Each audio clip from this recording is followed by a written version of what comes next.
Sakalam karunam samayadipatre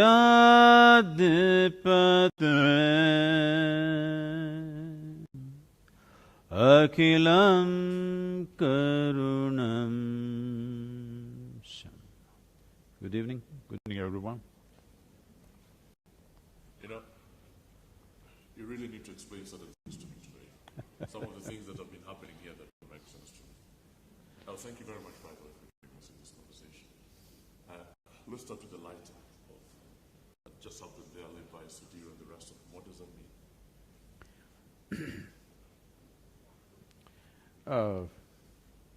An oil lamp, if you create a certain amount of fire, it creates…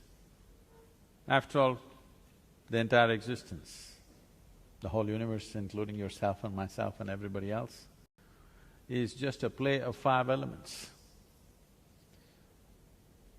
of earth, water, air, fire and space. So fire, just to get fired up. Okay. And then the chant, the 2-minute chant, and that was preceded by some motions with your hands. And this is me being curious. I'm sure there'll be a lot of other people curious about what's going on, so that we get a better understanding. Any curious people at all? Yeah? Almost everybody's curious about this. So, then the chant. What was the chant? What were you saying there? The chant is about this, birth is sweet, you know, you're born and life is on and suddenly a child is bubbling with life. It's a very sweet happening. But death is compassion. People think death is some kind of a terrible thing. I want you to imagine, suppose you can't die, what would you do? You're saying death is not a bad thing? Huh? It's not a bad thing, death? No, I'm asking you, suppose you could not die, what would you do? The best thing about life is, you will never fail because everybody shall pass.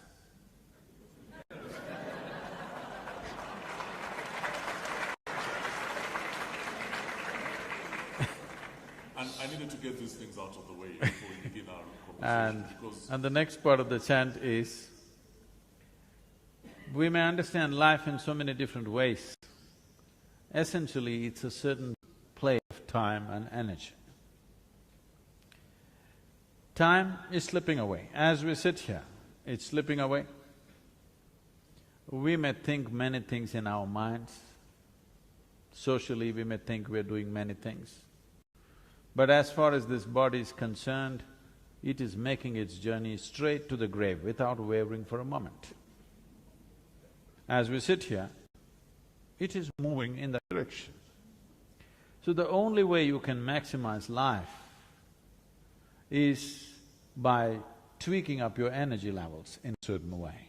If you live for the same amount of time, still you lived more because this combination of time and energy, time is anyway flowing, but you can play with energy in such a way that you can raise the nature of your life, the experience of your life, the profoundness of your life, and above all, move from many entanglements which seem to define and describe life for most people towards a limitless sense of freedom or boundlessness within you.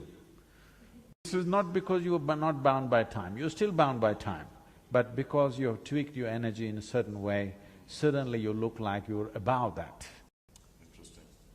Sadhguru, it's an honor to talk to you, and thank you very much for making time to come to Uganda. And you know, the most obvious question that will be in many people's minds, and some of them might be here actually, is who's this guy? You know, who is he? He has a long beard, described him to some people. You're trying to, huh? No, so who's this guy? And so when they come in here and there's this whole setup and there's this glowing tribute with someone saying that you're as powerful as the power extends across the universe, I thought to myself, is this guy God? Who is this guy? And it would be interesting if you helped us understand who you are and where you come from and how you ended up in Uganda.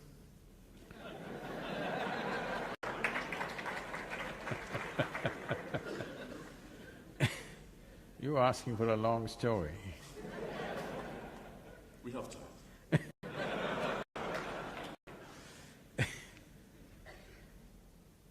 I'm just saying how to abridge the story. See, I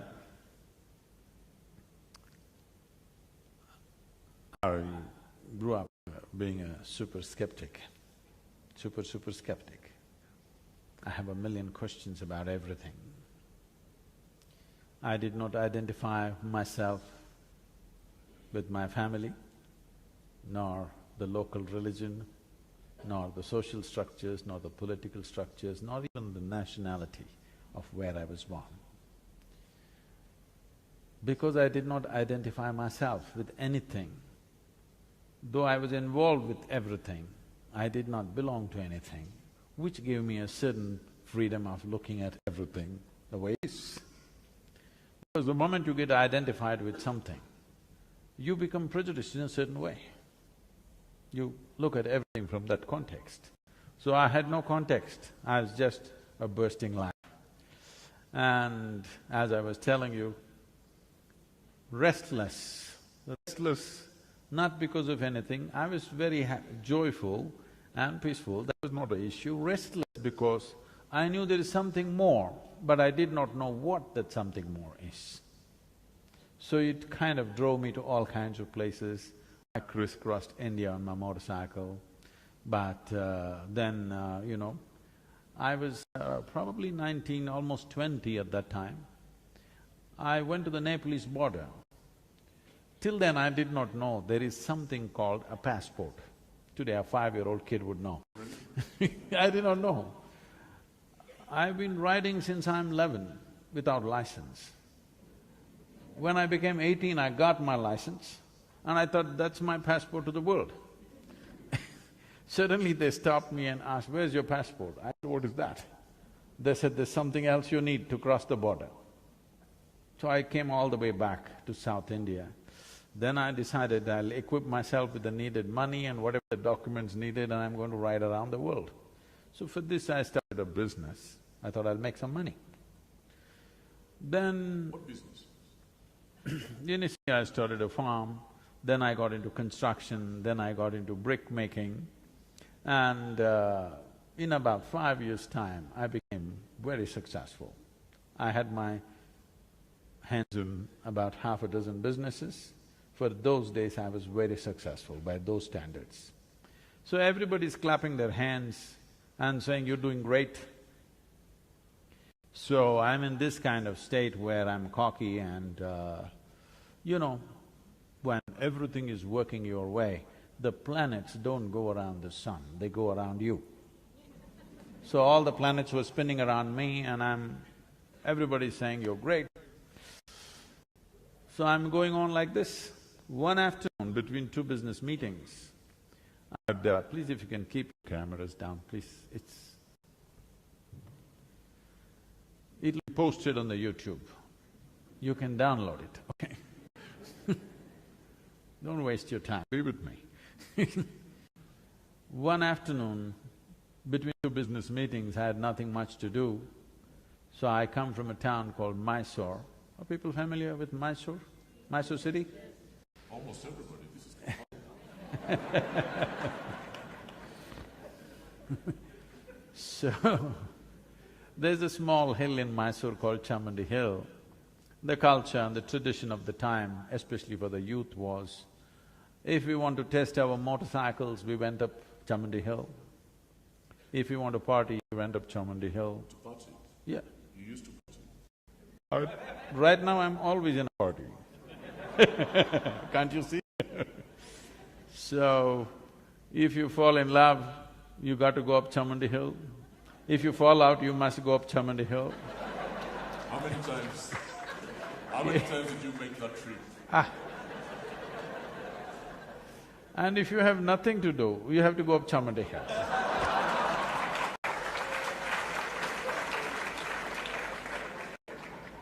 So on this afternoon, I had nothing much to do, so I rode up Chamandi Hill. I know this hill very well, I've trekked in these hills, I've camped in these hills. As a 7, 8-year-old child, why am I telling you all this? If I found 10 rupees in those days, I would just leave a note and I would vanish into the jungle. It's called theft, right? No.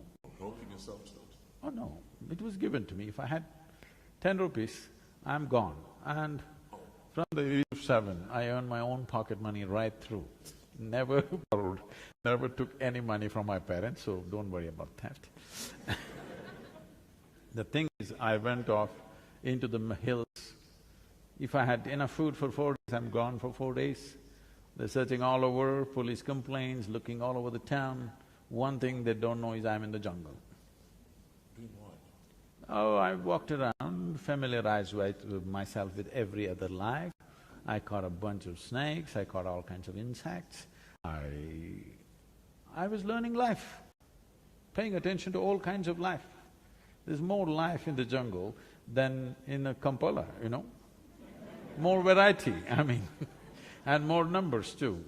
So I know this place very well, so that afternoon I went and sat up on a rock that was very familiar to me. My eyes were still open. I've been practicing yoga since 12 years of age, but that was mainly for physical prowess and mental prowess, which it definitely did give me. It did set me apart among any group of people, but I never knew there is something else to it. That afternoon I sat there, my eyes were still open. Till that moment, I thought, this is me and that is somebody. I have no issues with that somebody, but this is me and that is someone else. Suddenly I did not know which is me and which is not me. The very air I breathed, the rock I was sitting upon, the atmosphere around me, everything became me. I thought this madness lasted for about maybe 10–15 minutes, but when I came back to my normal senses, about 4.5 hours had passed. For the first time in my adult life, tears, me and tears were impossible. Tears are flowing to a point my shirt is all wet. I've always been peaceful and happy, life is working out the way I want, I'm young and successful and no problems. It is just that every cell in my body was bursting with ecstasy. Tears are just dripping like this. So when I shook my skeptical head and asked what's happening to me, the only thing that my mind could tell me was, maybe I'm going off my rocker. Which happens? So when I spoke to the closest of my friends and tried to tell them something is happening to me, they said, the questions that came to me is only this: what did you drink, what did you do pop, you know? Why I'm saying this is, I had no context of any kind. Something was happening within me for which I had no any kind of knowledge. There was nobody around me to tell me what this is about. All I knew is, I have hit a gold mine and I don't want to lose it, because if I simply sit like this, 2 minutes, I feel it's 2 minutes, 7–8 hours have just passed away like that. Once I sat like this and I thought it's 25–30 minutes, but when I opened my eyes, 13 days gone by. You sat in one place for 13 days? Yes. I sat there only for 25–30 minutes in my experience. By the time I opened my eyes, there was a huge crowd. India being what it is, they were pulling my legs and asking what'll happen to their business, when will their daughters get married, and all this stuff. And you still get a lot of that. When is my daughter getting married and what's happening to my business? I don't tell them when their daughters will get married. It's the daughter's business when she gets married.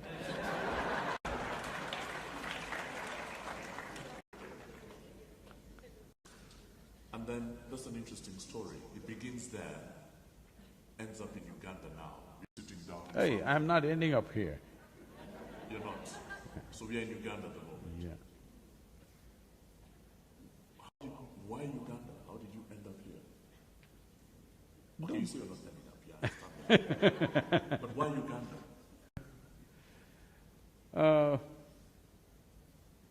Africa has been on my mind for some time, but my schedules have been so killing that, it's not been possible to stop over in Africa.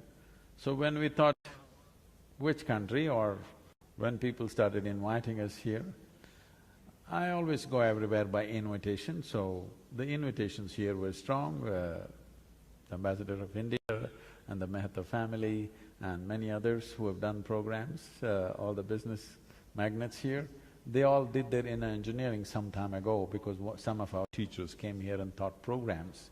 Since then, there has been a strong pitch. So, we took this week off and we're in Africa. Not just Uganda, I'm also touching Kenya and South Africa. Let's give the sadhguru a round of applause, ladies and gentlemen. Wow. And now… Well, what's that for? Yeah, because you're here, you're welcome. Now let's talk about Uganda. And when I was trying to prepare myself for this conversation, I was wondering, why should I be talking to you about Uganda? Because, you know, your realities are different, aren't they? This is Uganda, it has its fair share of challenges. You don't know Uganda very well. And yet… I may not know Uganda very well. I may not know Uganda very well. I know human beings perfectly well, wherever the hell they are. Wherever they are, fundamentally they are same. It's just different cultural expressions, different languages, different styles of doing things. But fundamentally, wherever you go, human problems and human aspirations are same. What are the most common ones, do you think? Common? Most common problems or challenges that human beings face? The most fundamental problem with human beings is what they need to fix within themselves, they're trying to fix the entire world for that.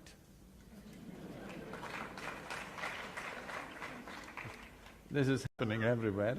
People are talking about world peace, but they can't sit in one place for 1 minute peacefully. But they're talking about making the world peaceful. It's never going to work. If you don't know how to keep your mind peaceful, how are you going to make the world peaceful? What you see in the world is just a larger manifestation of what's happening in individual minds. So, if we just want to do a political slogan, we can shout world peace and go away. But if you're truly interested, then we have to have a lifelong commitment of bringing peace to individual people. Without individual salvation, there is no universal salvation. And you make important points because, you know, Uganda is trying to transform itself. They're trying to come from where we are now, which is a country that's struggling in many respects. It's done well in many ways, but it also still has a long way to go. So it begins with the individual, doesn't it? So when you say long way to go, where do you want to go? Do you want to become another state in United States? Is that what you're aspiring for? Yeah, President Museveni would have answered that question. No. Mr. T is coming, okay. Okay.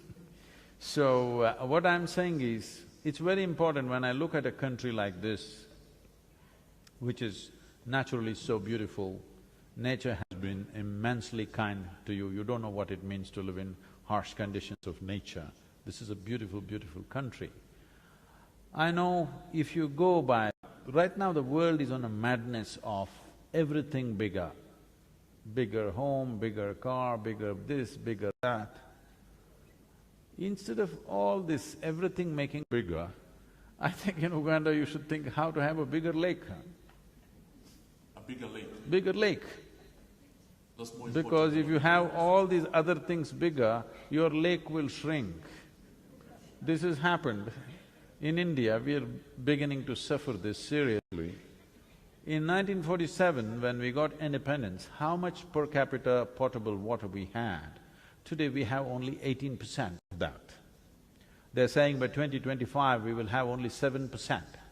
This means Indians will be having bath in bottles, not in tubs. So this is where the world is going. When nature has been good to you, keeping it that way is the most important thing for the well-being of the people.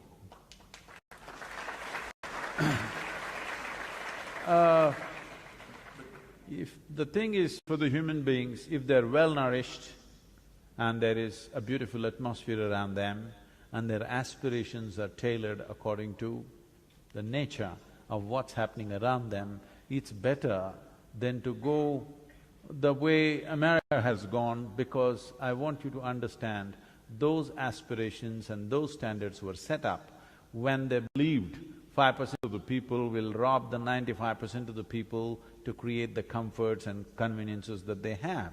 Today, the Living Earth statistics says that if we have to provide what an average American citizen has to 7.3 billion people, we need 4.5 planets, but we have only half of it left.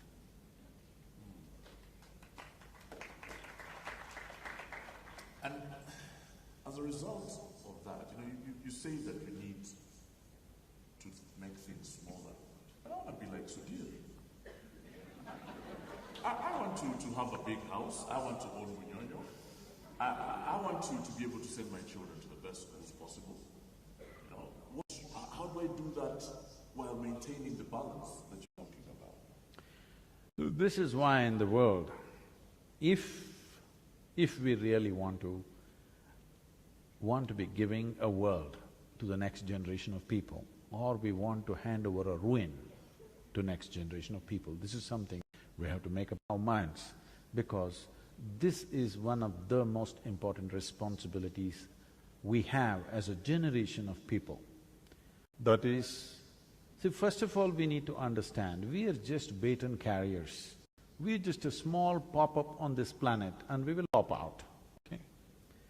So this small pop-up lives here as if you are the last generation on the planet. No, one of the most important things in our lives is how the planet was given to us, how life was given to us, how we are. We must leave the next generation in at least one step better place than where we are. Otherwise, we have failed as a generation, there's no question about this. That is easy to say when you have food in your stomach. Yes, that's why I'm saying. Without food in your stomach, I don't care about the future generation. Yes. I'm keen to make sure that my realities are taken care of. To have food in the stomach, you don't have to destroy the planet, you have to nourish the planet. Food comes from the planet, not from the supermarket.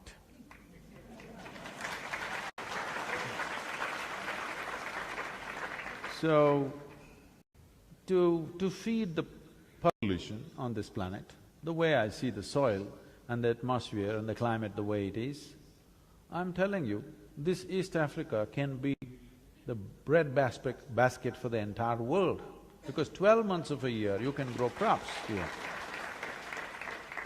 If you destroy this, you will not be able to grow food even for yourself after some time.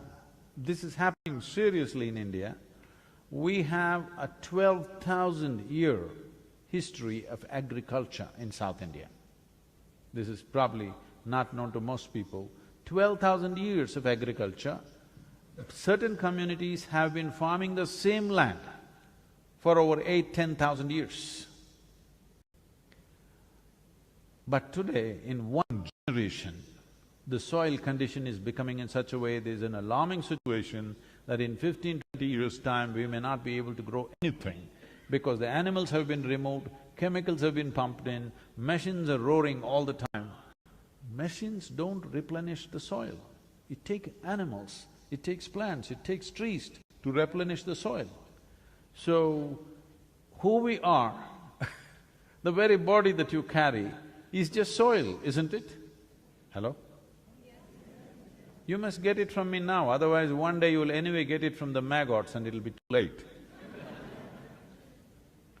It's very important to understand who we are is just this soil. Now, it is easy to talk when there's food in the stomach. This is what I'm saying. To put food in the stomach for all the 7 billion people is not a challenge if we keep the planet in a certain way. And above all, at the beginning of 20th century, we were 1.6 billion people. Why have we become 7.3 billion people in 1 century? What's wrong with us? Irresponsible reproduction, isn't it? Now, one main reason is the life expectancy has increased on an average all across the world, which is a great thing. But when we learn to postpone death, should we also not learn to postpone birth? Does it make sense to you, I'm asking? we go. You know, you talk about 7 billion people, you talk about the planet, but what about the individual? You know, we come back to that individual and my individual interests. How do I best harness them or condition them so that they fit into society's interests? Because the truth of the matter is, the way the world is organized, certainly the world that I live in, it's a cutthroat competition. Everybody's competing for the resources we have. Everybody's trying to be a mentor, everybody's trying to be a sudhir, and as a result, you know, it becomes very difficult. You know, so how do I, as an individual, then make sure that my contribution to society is one that benefits everybody? I know you've talked about the planet, but how do I do that? See, whoever you are right now, whatever you are right now, you would like to be something more than what you're right now, yes or no? Hello, I'm talking to all of you? If that something more happens, what? Something more. If that something more happens, what? Something more. So in installments, you want to go somewhere, you want to expand. So because you're going in installments, let me hasten you up a little bit, and I will make you the king or queen of this planet.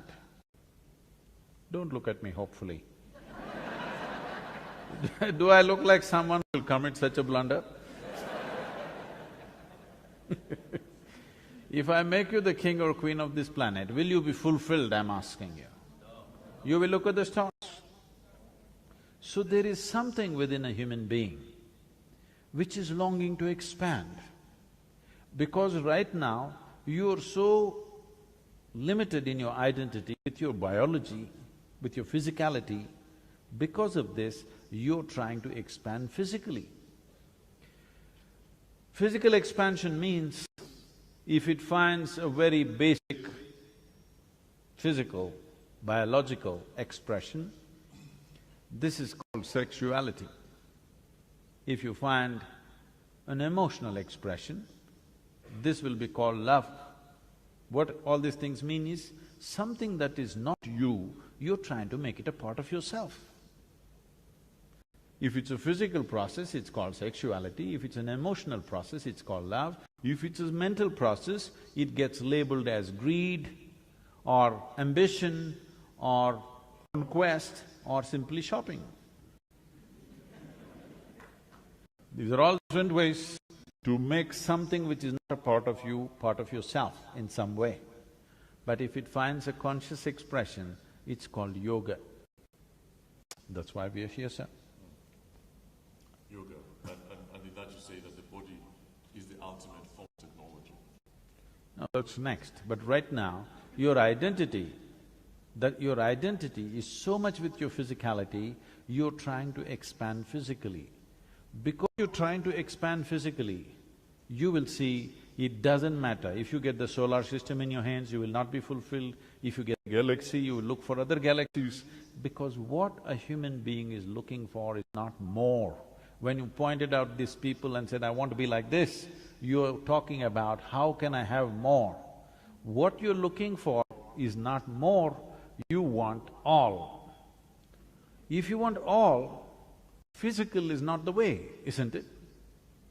If you want to expand in a limitless way, physical is not the way, because the nature of your physicality is defined by a boundary.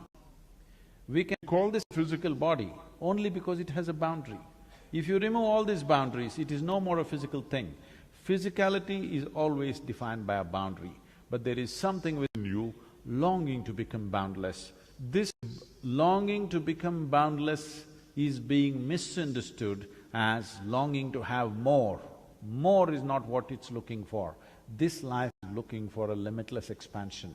If limitless expansion has to happen, one has to transcend their perception beyond their physical nature.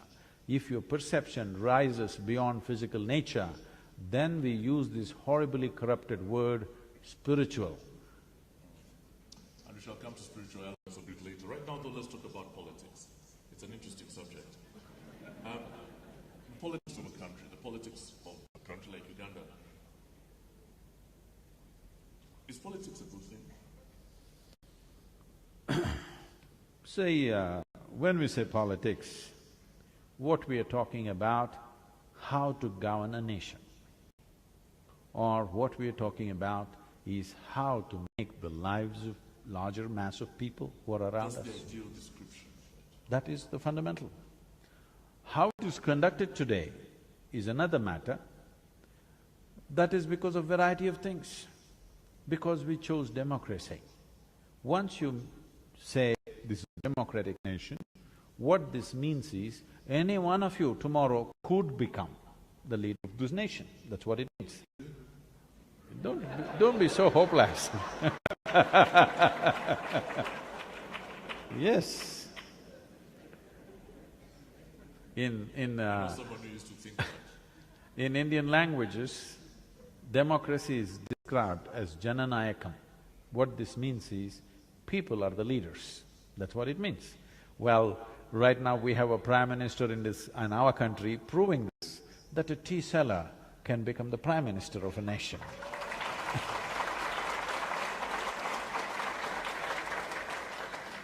So, anybody could become. Only thing is, you have to learn to work the system. And That you need to do, that you need to do. And the goddamn system is too convoluted in so many ways, because we must understand, even if for 100 years we are practicing democracy, it is new. In human mind, it is still new. Most people, I'm telling you, most people in the world are still looking up to somebody like a king. Because democracy is a functional reality only when each individual is having a considered vote. But in most countries, it is a committed vote already, based on religion, caste, creed, tribes. It's a committed vote. Once it's a committed vote, it is feudalism in the guise of democracy. It is not just in, Asian countries or African countries. For example, if you go to America, people say, my grandfather was a Republican, my father was a Republican, I'm a Republican. I'm saying it's a committed vote. There is no consideration. Otherwise, how could… How do you describe a good leader? Do you know, as a matter of fact, I'd like you to do that with an example of a leader who you consider is a good one, and describe the traits, the elements that make him a good leader. See, a leader in a democratic society means, because his powers are limited and his duration… Did you say his powers are limited? They're limited. It is not like being a king or a dictator where he can do what he wants. Even if he's well-intentioned, his powers are limited because you have to convince… I don't know how many members of parliament and stuff you have here. In India, for example, you have to convince these 542 people, oh my God. Uganda, it's about 480. Okay. You're getting that. So, by the time you convince these 500 people to think in one direction, 5 years are over.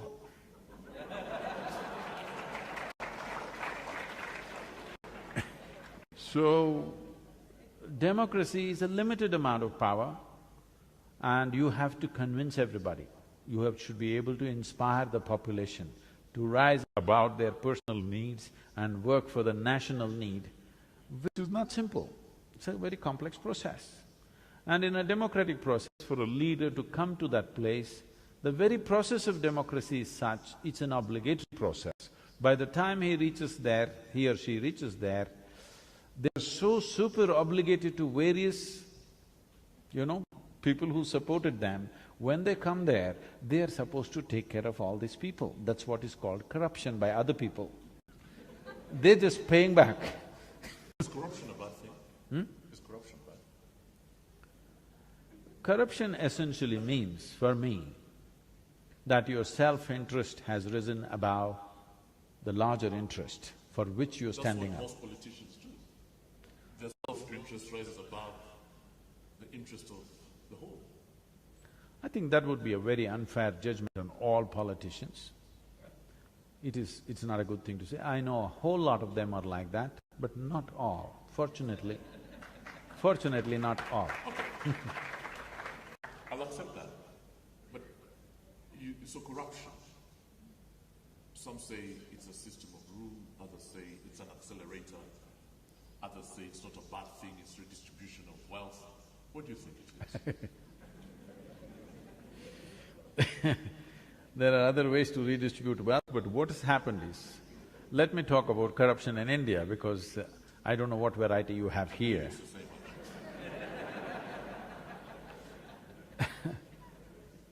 What has happened in India is, we inherited a whole bunch of laws from the British.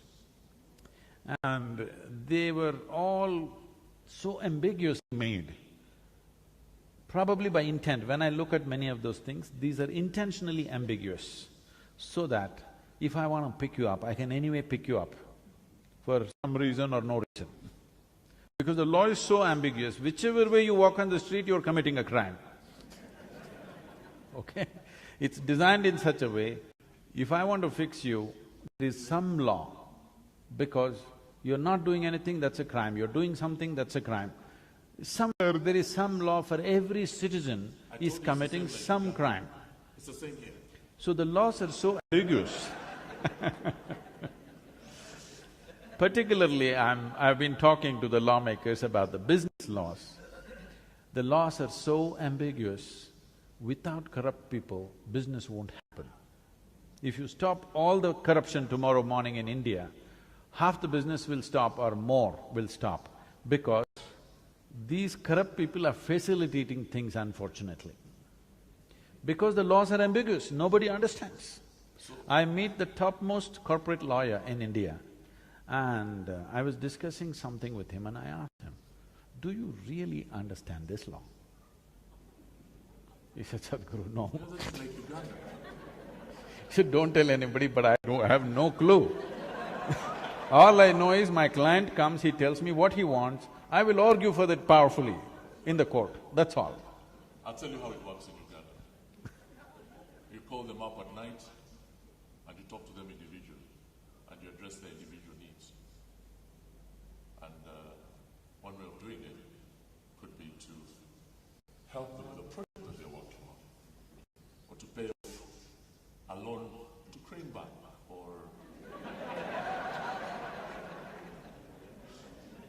or you know, I'm sure that's the same thing that happens in India, isn't it? But the key question is it a bad thing? That's what I'm saying. If we want to remove corruption, now they're talking about bribe givers and bribe takers, both should go to prison. So, Who will be left? I said 90% of the people will be in the prison because almost everybody has paid at some point. Who is not paid? Everybody has paid. So, this corruption as an industry, I'm calling it an industry because it's pretty well organized and well oiled. This corruption as an industry has thrived because nations have not invested enough in taking away the ambiguity in law. Clearly everybody knows where they stand. Now, if I'm doing my business and I know my law properly, you come and ask for money, I'm not going to pay you. Now you come, I don't know what kind of loss you got. I'm doing my business, I'm doing my best, but you come, and if I don't pay you, I don't know whether you're going to just fine me or handcuff me and take me, I don't really know. We could talk about politics and corruption all day, but I'm very keen to talk about… we are, like you said earlier, at a place when technology is extremely advanced. We're very concerned about trying to stick around a little longer. How do you maximize, how do you make sure that your lifestyle is healthy? It sounds like an innocuous question which can be answered by a doctor, but from your point of view… Now, a lot of doctors are not healthy. Lots of doctors are not healthy. They're not. Yeah. So in that context, with that in mind, health, good health, how do you achieve it? So there are many ways to look at this. One fundamental way, the most fundamental way in which yoga looks at health is like this. This body as a composition of things is made up like this. It is 72% water, 12% earth, 6% air, 4% fire, remaining is space, akash it's called. Now, if you manage one element, that is water, 72% of your health and well-being is taken care of. There are two kinds of health issues. One is infectious, another is chronic. Infectious means it's an invasion from an external organism, for which you need a doctor. If you get an infection, you need chemical warfare. But 70% of the ailments on the planet are self-help. That is, they grow their own pet project within themselves because they've never paid attention to how the body functions, what is the nature of my existence. No attention has been paid, they're living by accident, so their being healthy or unhealthy also is by accident. When we say health, it is just that medically if someone says you have no ailment, it does not mean you're healthy. When you wake up in the morning, are you feeling alive and bouncy or not? It is a certain sense of wholeness. The word health comes from the word whole.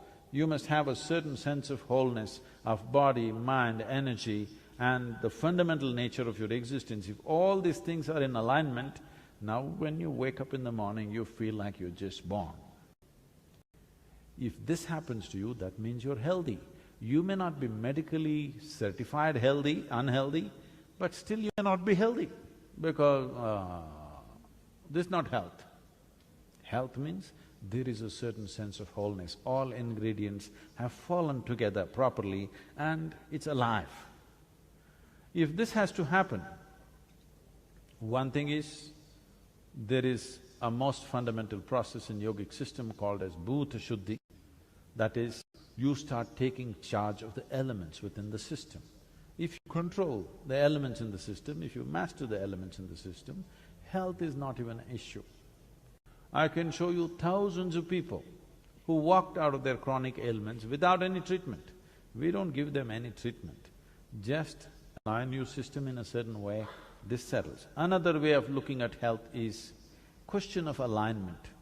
Every physical object in the universe, including your body, has a certain geometry to it. All physicality has a geometry to it. If the geometry arrives at a certain state of perfection, everything functions smoothly.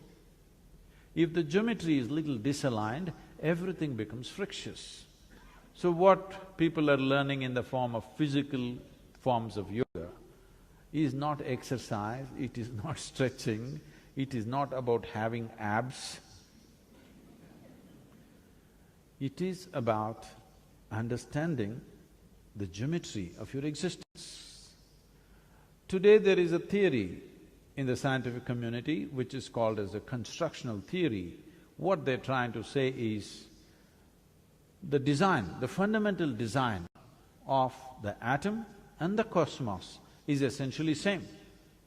We've been saying this for thousands of years, anda, pindanda, both are same. Because the way the amoeba is made and the way you are made, essentially the design is same. Complexity and sophistication has multiplied many times over, but fundamentally it is the same design. If it's the same design, getting the geometry of your body right in alignment with a larger geometry is important. If you get this geometry, then suddenly you find everything is happening smoothly within you, everything is in alignment, there is no friction. The functioning of any machine, the efficiency of any machine is just a question of how friction-free it is. If there is friction, the machine is inefficient. If there is no friction, it is functioning well, it lasts longer, it is a joy to have that machine, otherwise it's a misery to have that machine. That's a very interesting point. I'm now coming to one of my final sessions. Does anybody have any questions at all? If you do, please put your hands up because I'd like to identify you. There are a few questions, there are a few hands going up at this point. But right now, I want to talk about love. I want to talk about marriage. I want to talk about family. You decide which one, love or marriage or… Oh, that's interesting. That's very interesting because that was again the context in which I was looking at it. Marriage and love not importantly, not necessarily tied together. See, love is something that happens within you. Marriage is something that you do in the society with somebody. They're two different things, I'm saying. There may be love in your marriage, but there cannot be marriage in your love. That's actually true. When we say love, we're always thinking love means with somebody. I love this person, I love that person, I love that person. No, I want you to look at this carefully. Love is something that happens within you. When your emotion comes to a certain sweetness, then you say, I'm in love. That with whom are you in love? You are just using the other person as a key to open up a certain dimension within you. I always thought that actually. But what I'm telling you right now is, why are you using a key when there is no lock? So, the choice is just this. All the things which are most significant for you in your life, you being peaceful, joyful, loving, blissful, these are important for you? These things, would you want them to be on push-start or self-start? You know, in 50s if you bought a car, along with that you need two people. Morning push-start. Early 60s, crank-start, one person would do. Now everything is on self-start. So, things that truly matter to you in your life, your joy, your peacefulness, your love, your blissfulness, everything about you that is beautiful about you, would you want to put it on self-start or push-start? Self-start. So if you're loving, this is not about anybody. If somebody is here, you can express. Nobody's here, you can sit here lovingly. I want you to watch what I'm about to do right now, Sadhguru. How many Indian Ugandans are in here today? Indian Ugandans, put up your hands, please. That's all. Indian Ugandans. Okay, how many black Ugandans are here, African Ugandans? Yeah, I knew you were checking, look at… Okay, how many… Can we just see the Indian Ugandans again? I think there are more than those hands that I saw up go up. Right. So how many of the Indian Ugandans have been in a relationship with an African Ugandan?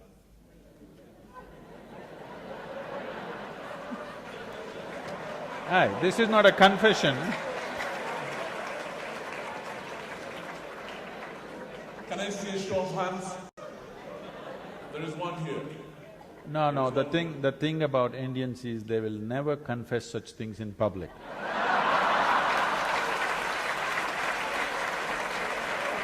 Okay.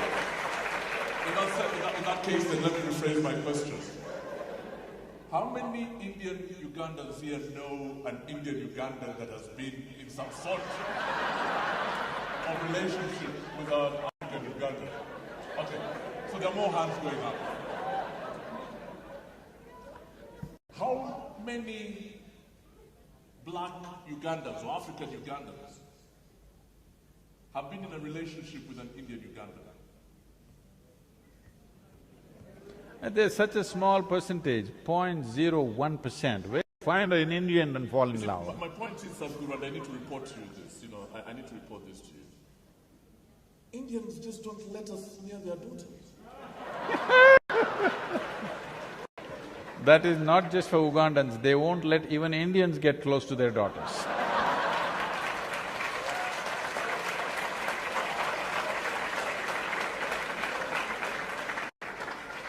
And in many ways, I think this is part of the problem. The fact that we live in a country that is multicultural in many ways, it's cosmopolitan.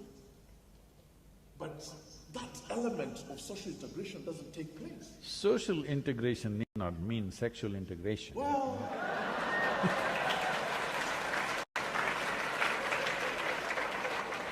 Now, first of all, let me define that word relationship. Why is relationship always of the body? So, probably for most Indians, and I'm sure it's true for many Ugandans, we have You can tell me who you're aiming at, then I can…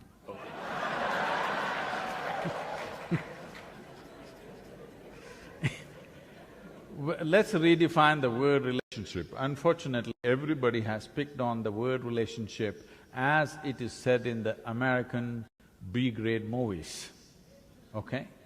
A relationship is of many kinds. We hold various kinds of relationship with people. And maybe one relationship is of the body, rest may have nothing to do with the body, but we have very intimate and close relationships with people where our bodies are not involved. So we can be friends, but I can't marry your daughter? You can maybe marry if you pass the test, but you want to just take her for 2 days, that's not allowed. But my bigger point is, and I beg to belabor this because I think it's very important. I wonder, and please correct me if I'm wrong, if, for example, the Indian community in Uganda has done enough to integrate into the greater part, into Uganda. And because don't you think surely, where I come from, when you get married, you're bringing on another family, you become a little more cohesive, you become friendlier, you become warmer, you create a better understanding. Isn't this something, the cultural hybridity that results, isn't this something that the country would benefit from? Yes, but the Indian problem is if they marry a Ugandan girl, can she make dokla tomorrow? She can learn. It's not that simple. It's too complicated. No, it is not about… I mean, if you're looking at it as, are we in some state of discrimination, I don't think so. I'm telling you, even in India, even if they're in India, the whole lot of them are Gujaratis, they won't marry a Tamil person within the country. They won't marry a Bengali person. They won't marry an Andhra person. Somewhere if somebody falls in love, it may happen, but generally they would like to marry in their own community, in their own thing, because this is the way they have known life for thousands of years about preserving talent and culture within that. So why this was so is… No. See, we are talking about times when there were no universities to impart skills and knowledge. So right now, if there is a blacksmith, he wants to marry only a blacksmith's daughter, not a goldsmith's daughter, because she will be little dainty and fanciful, she won't last in the blacksmith's house. She won't last. So if this marriage has to be enduring, because they're looking at children, till the children grow up, the husband and wife should be together. I mean, they're thinking of a lifetime, they're not thinking of a few years. So they're very conscious about putting it through all kinds of screens because they are thinking of marriage as a lifelong partnership, not a brief encounter. That doesn't make it a good thing. I'm not saying it's good or bad, I'm just saying why. They may not be opening up their doors of marriage. They don't open their door, Gujaratis will not open their doors of marriage to Tamil. Tamil people no way will marry Gujarati. Yes, they will not. Now, maybe individual people out of interaction, young people meet each other, it may happen, but families will not do it. Now things are changing a little bit because it's becoming difficult to find your own kind, so people are doing something, but it'll still take a long time because there are many aspects to this, it's very difficult to explain. Because, see, if I go in United States to somebody's house, I just smell the seasoning in the house, and I say, you're this community, isn't it? They said, Sadhguru, how do you know? I said, the seasoning. Because in a particular community, it smells in a particular way. Another community which just lives in the neighborhood, they make seasoning in a different way. And these people can't stand that and they cannot stand this. Their tongues have been, cultured to like only this. Am I saying, is this good, is this bad? This is not the way. It is great that there are so many varieties of people and they've distinctly maintained this for some time. Today a time has come in the world where people have to integrate, but it need not be made compulsory, let it happen at its own time.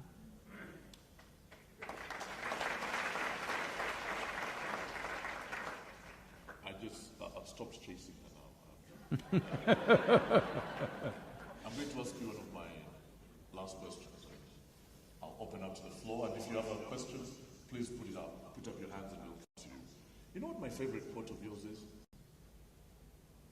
I didn't know I was your favorite. Now, I'm getting little… Yeah, you said it this morning. Because you said you stopped chasing her. Yeah, right. And now you're saying I'm your favorite. By the way, you're introducing a very interesting subject. No. I shall not go there. But you said this morning that bullshit can get you there, but it won't keep you there. Yeah. In the context of destiny, in the context of trying to get to where we're going, how do we make sure that we're doing the right thing and that when we get there, we're going to stay there?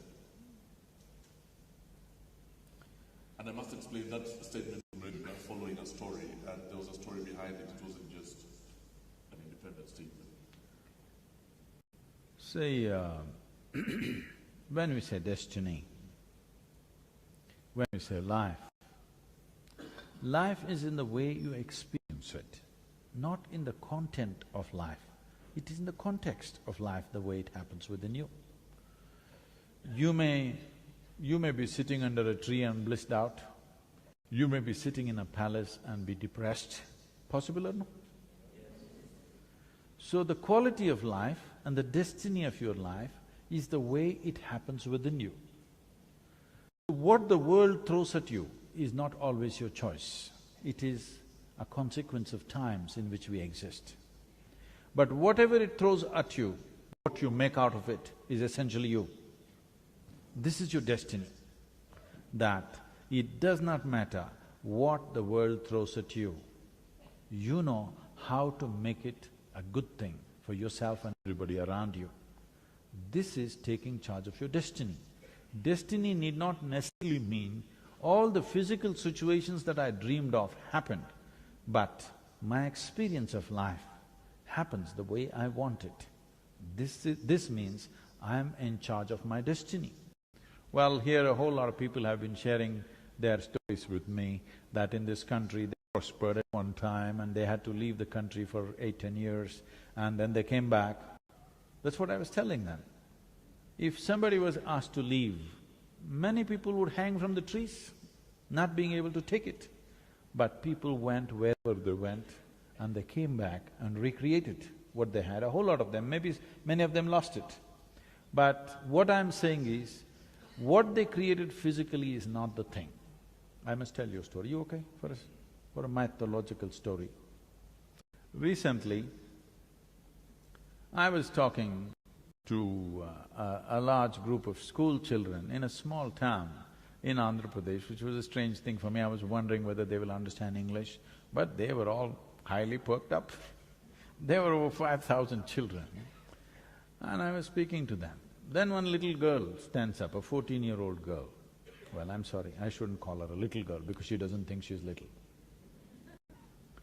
She stands up and asks, "Sadhguru, Ram in Ayodhya, his wife gets kidnapped from Sri Lanka." Where's he?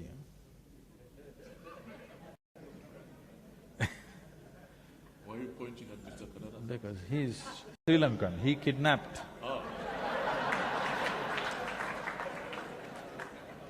So this king's wife was kidnapped And then he walked all the way to Sri Lanka, fought a battle, set fire to the entire city, got his wife back, went back home. It's a big story.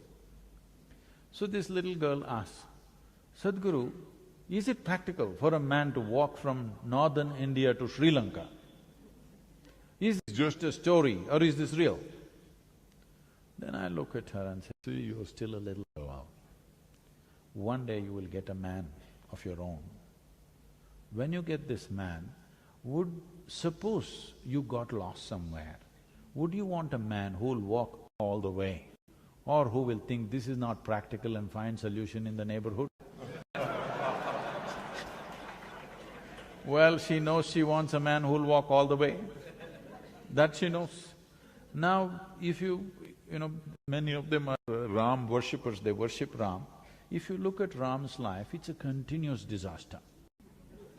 Yes, he is a king because of some political reasons, he goes off into the jungle with his newly married wife. She is a princess, not trained to live in the jungle.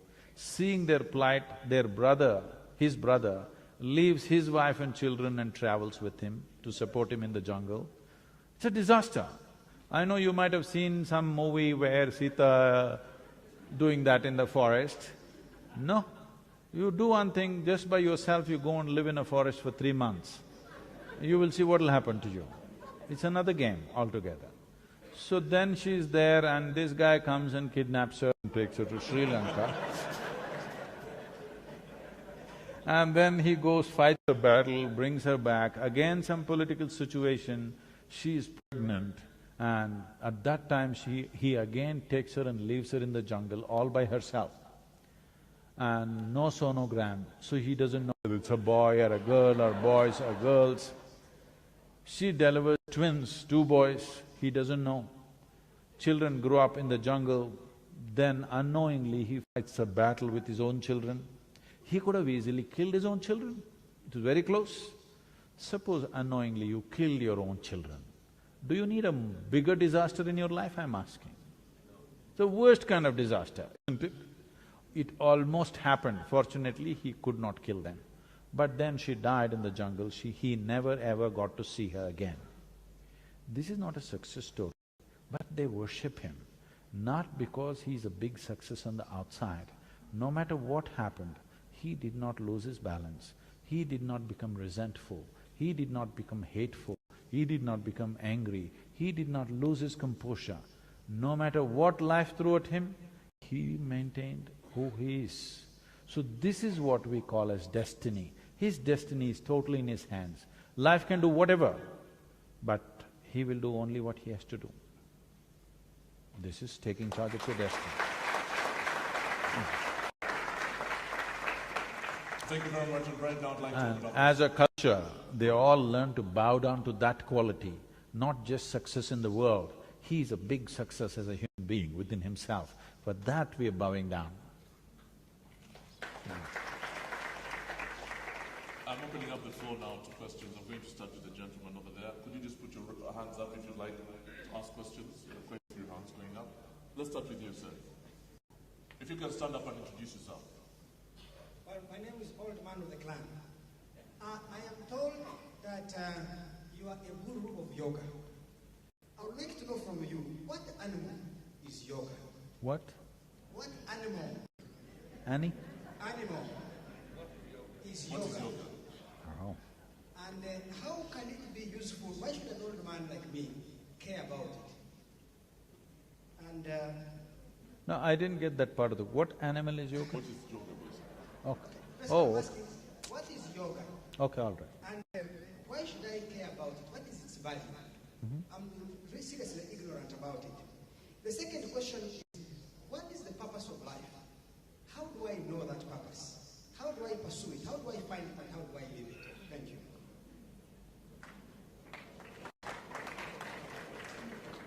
It seems to be a popular question, huh?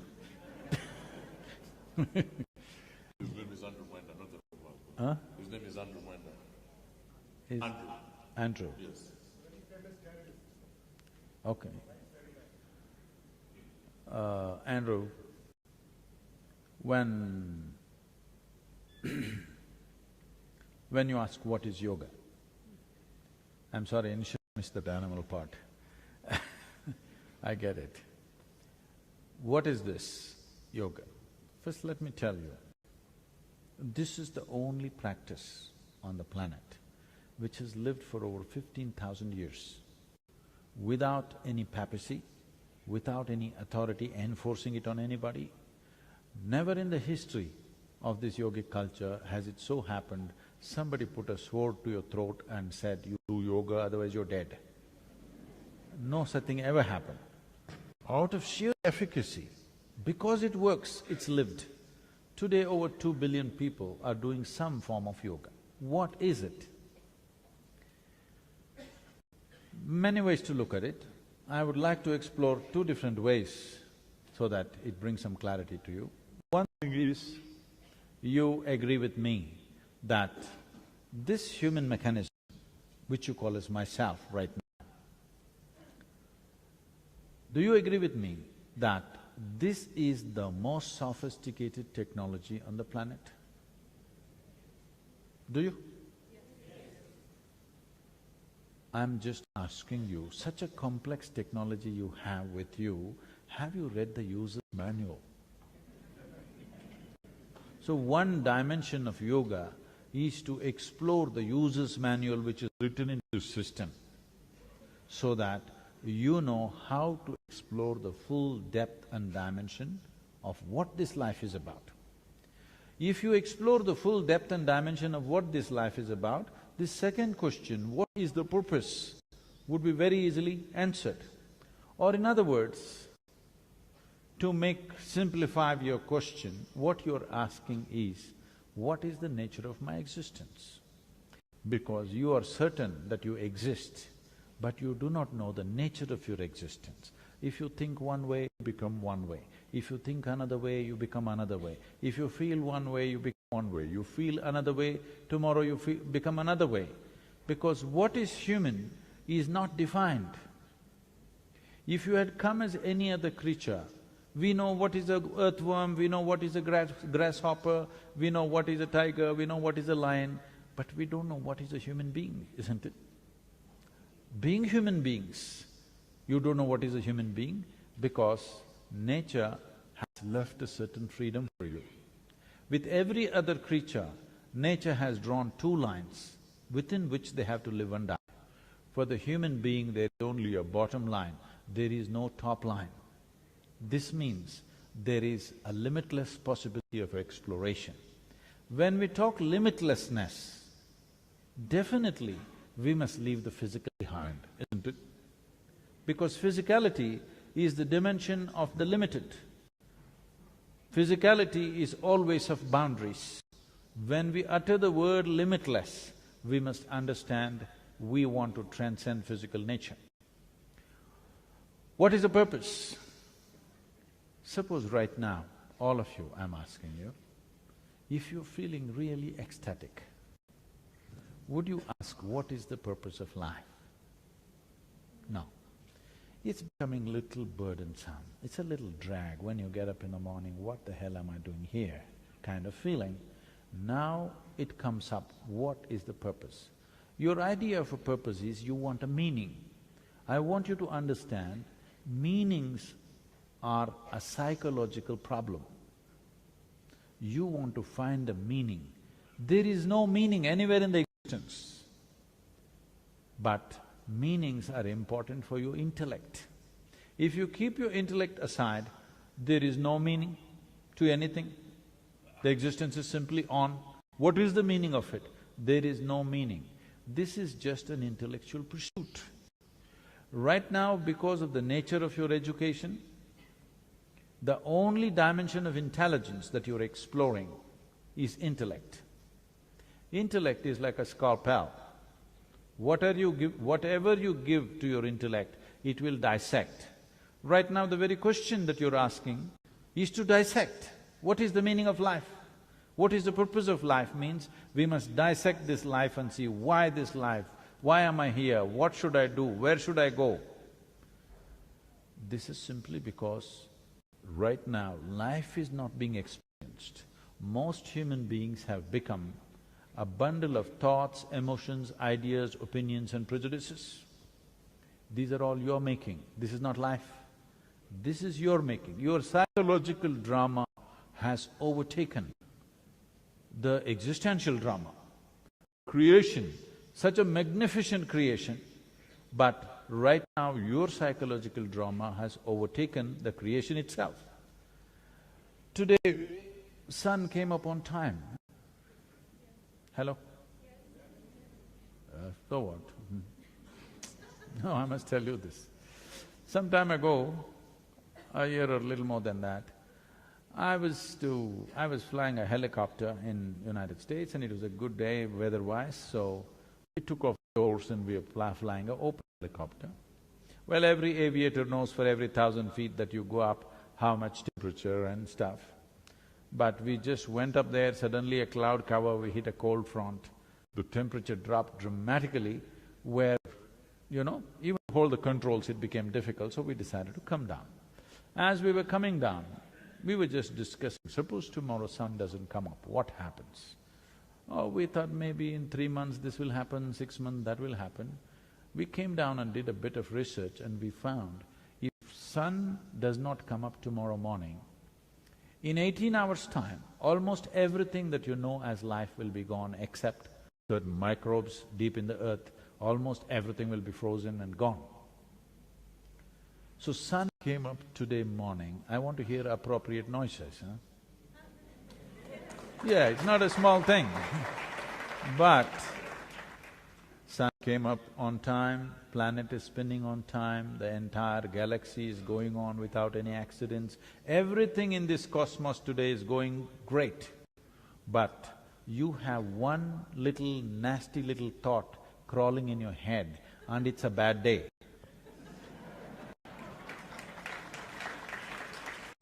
So, when your intellect overtakes your experiential dimension, then you will start thinking, what is the purpose of life?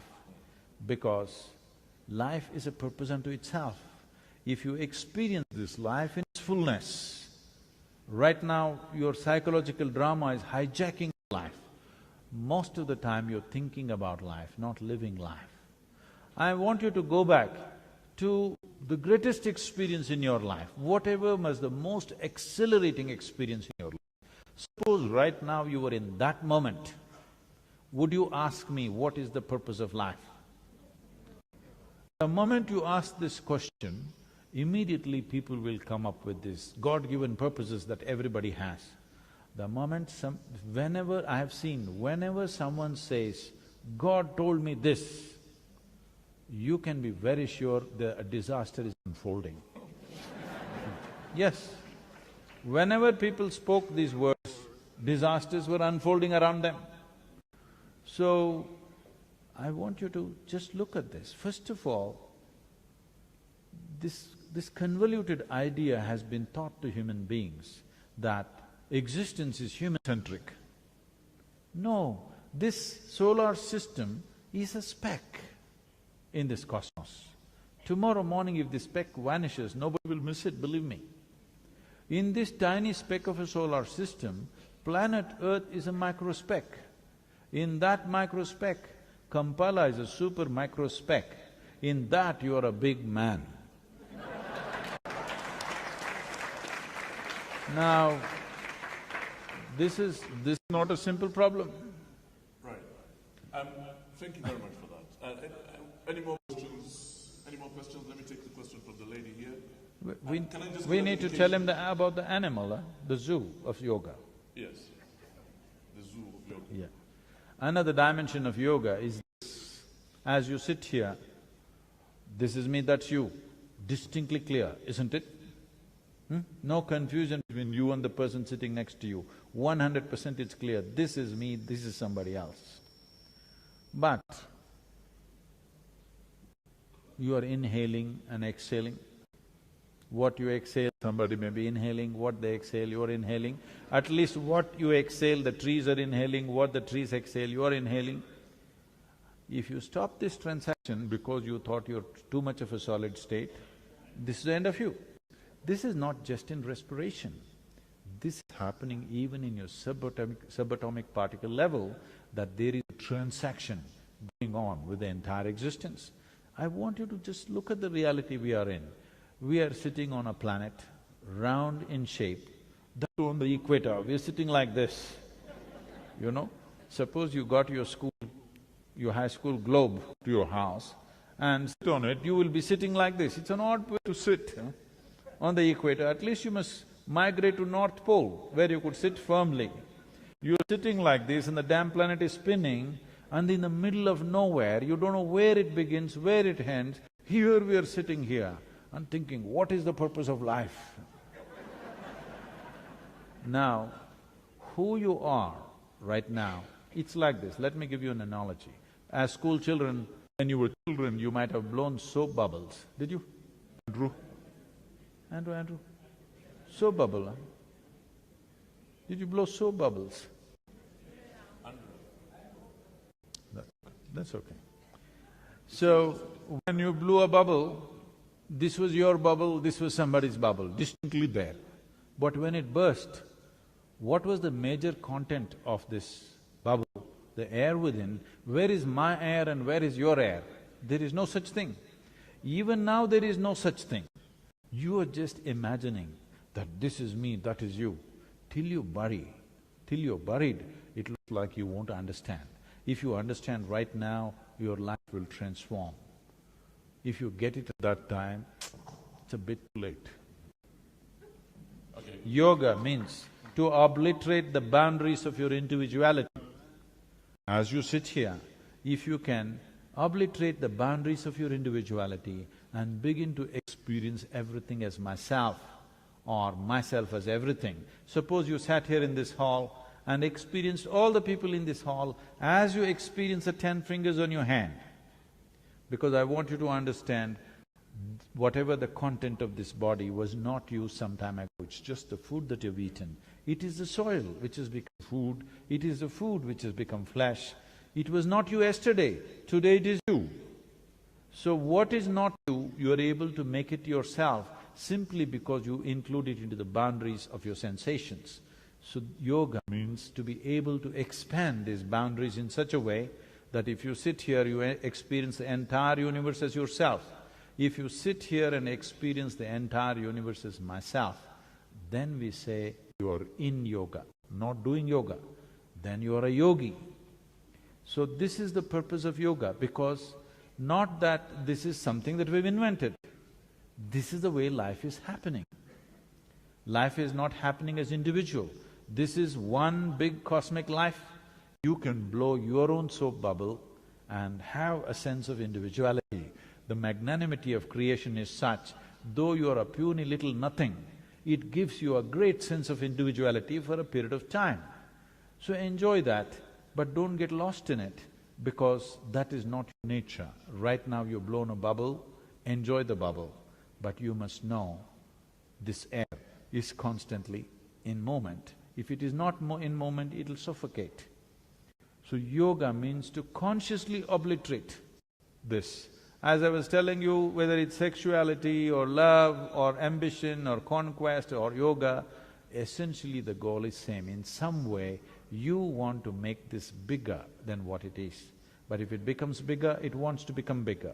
So yoga means you learn to obliterate the individual boundaries so that you can experience the entire universe as myself. This is not a philosophy, this is not an ideology, this is the way existence is happening. If you experience life the way it is, then you can handle life most efficiently.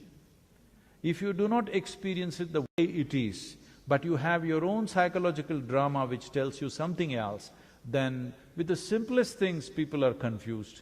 People don't know how to handle their thought and emotion even today, after 50, 60 years of life, simply because they have not seen life the way it is. They are imagining things which are not there in their psychological space. So yoga means to know reality, to perceive reality just the way it is. If you perceive everything just the way it is, your ability to conduct life is greatly, greatly enhanced to a point where other people think it's superhuman. Essentially, it is about realizing the immensity of what it means to be human.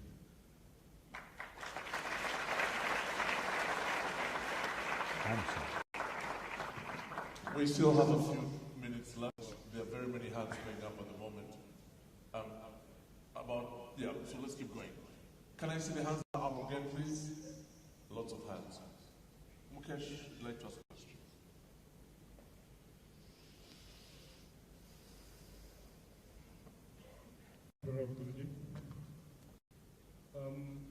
This question you're going to ask is not, I've heard the answer before, but I would like this question to be answered as a guru, benefit of a lot of Ugandan friends and colleagues and associates who have invited here.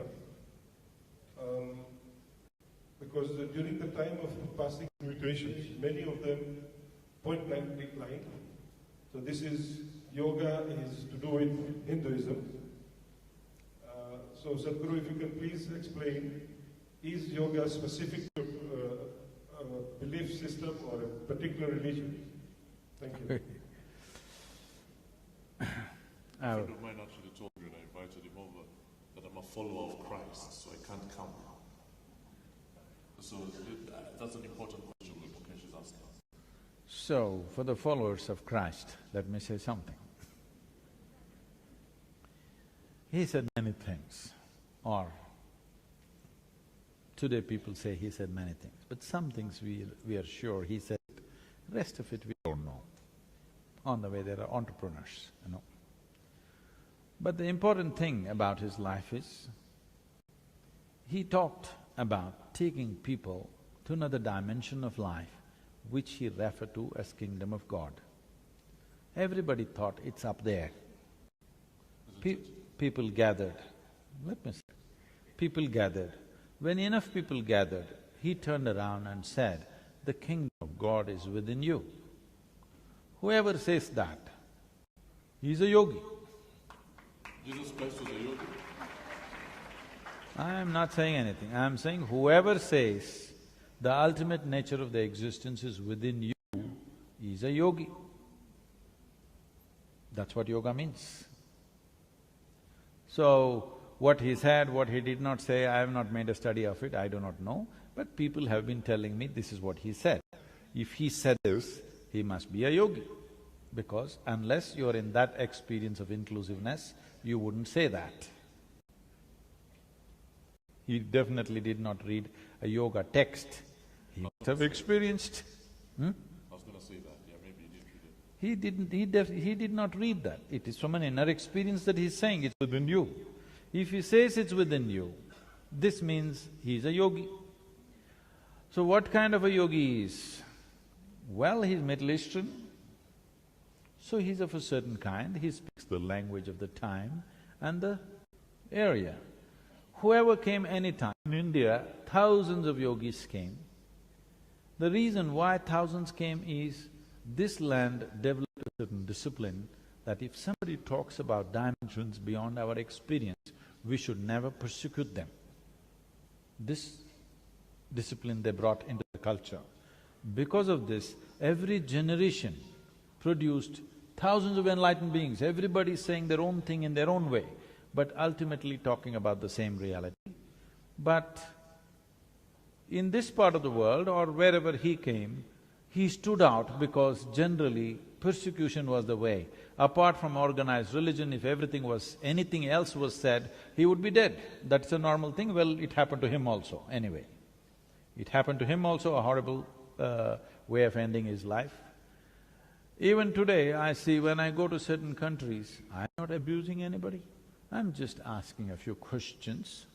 If I ask a few questions, in some countries they stand up and tell me, you will leave this country head first. That means horizontal, that's what they mean.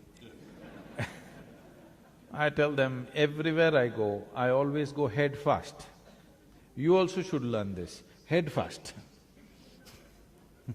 Now, about this yoga being Hindu, it's like this. This is a profound understanding of human mechanism. If you say yoga is Hindu, gravity must be Jewish. The word Hindu means this. There is a Himalayan range in the northern part of India. In the south, there is an Indian Ocean. This is called Himalaya, this was called Indusagara. Hindu means the land that lies between the Himalayan ranges and this Indian Ocean was called Hindu. This culture prospered and flourished for over 5,000 to 6,000 years, undisturbed by invasions, undisturbed by other wild tribes which are outside. So people slowly developed reverence to these two geographical features because they knew their well-being was mainly because of these Himalayan ranges and the ocean which protected them.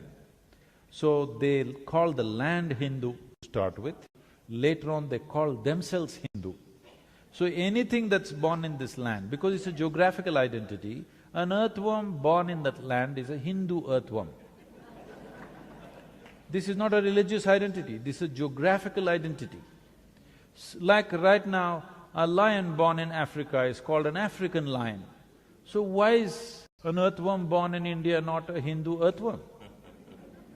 But somewhere along the way, when external forces came, they had a religion of their own, they had a god of their own, they had a book of their own. We didn't have any because we were not believers at any time in history. Even today, India is not a land of believers, it is a land of seekers. The highest value is not God in India even today, if you do not know. The highest value is mukti, which means liberation or freedom. Freedom is the highest value.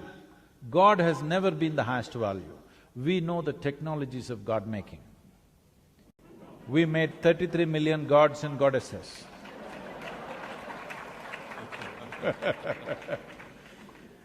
Because we understood how to create a form and energize it and make it work in a particular way for us. But never, ever that culture propagated a god up there, a book which tells you what to do. Everything is a debate. Even when people who were recognized godly, when they came, there were no commandments, there were only debates, endless debates. Even today, Indians are still debating. In the same vein, therefore, is there such a thing as an afterlife, or is this it? You want to know what happens after death? Yeah. Some things you know best by experience.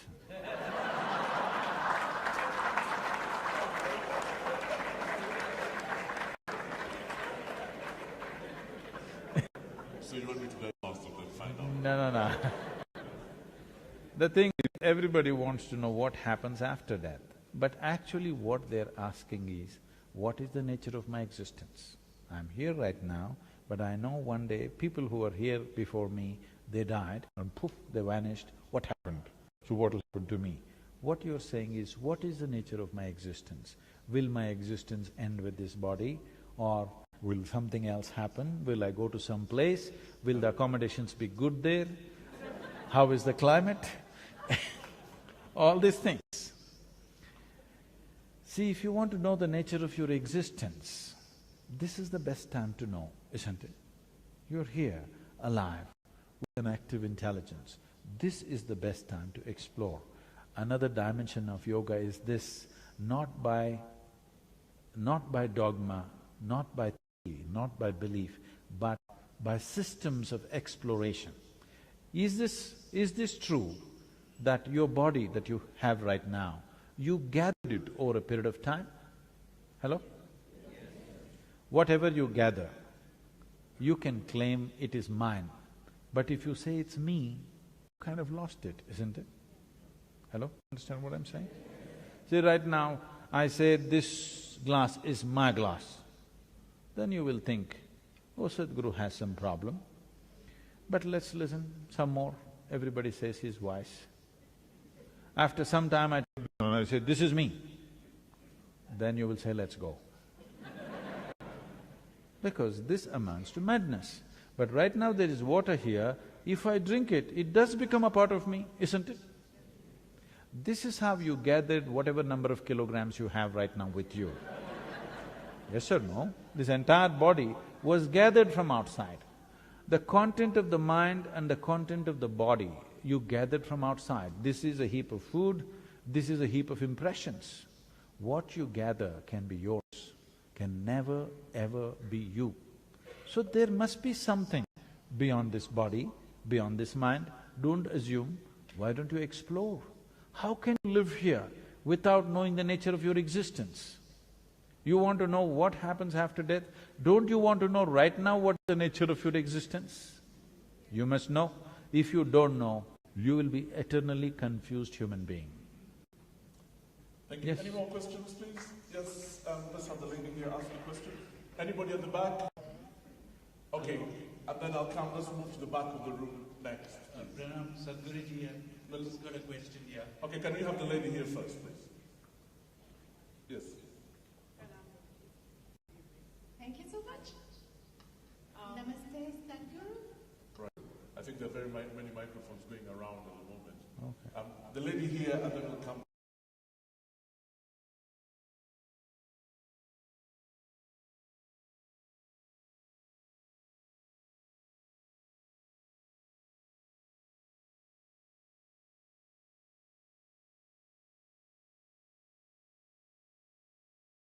I wish I could tell you briefly, but I want you to tell me briefly about it. Ubuntu, of course, is the fact that we are all human beings and we are all we are all one, basically. Oh, you're talking about yoga? What do you call that? Undu? Ubuntu. Huh? Ubuntu. That's yoga. Yes.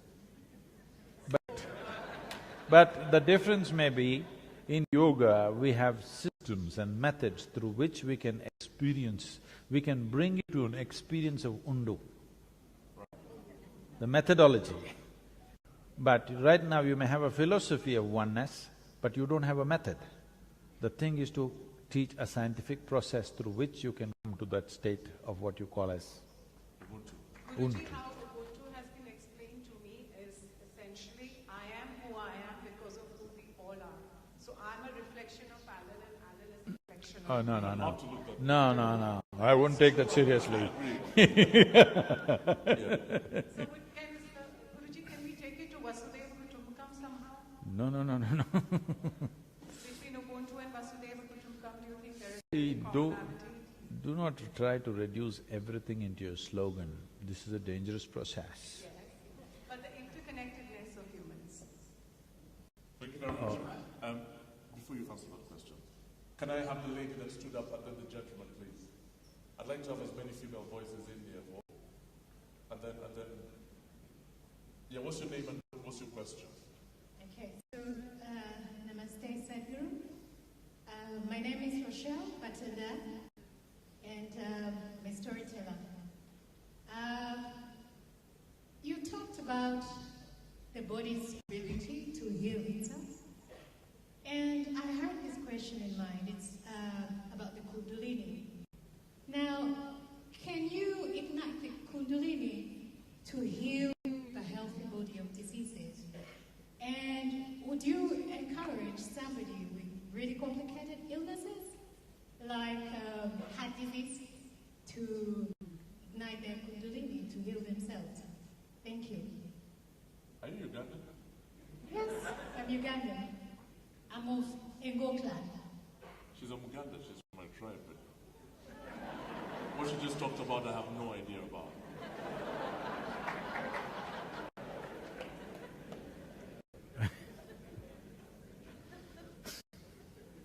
What did she just say, man?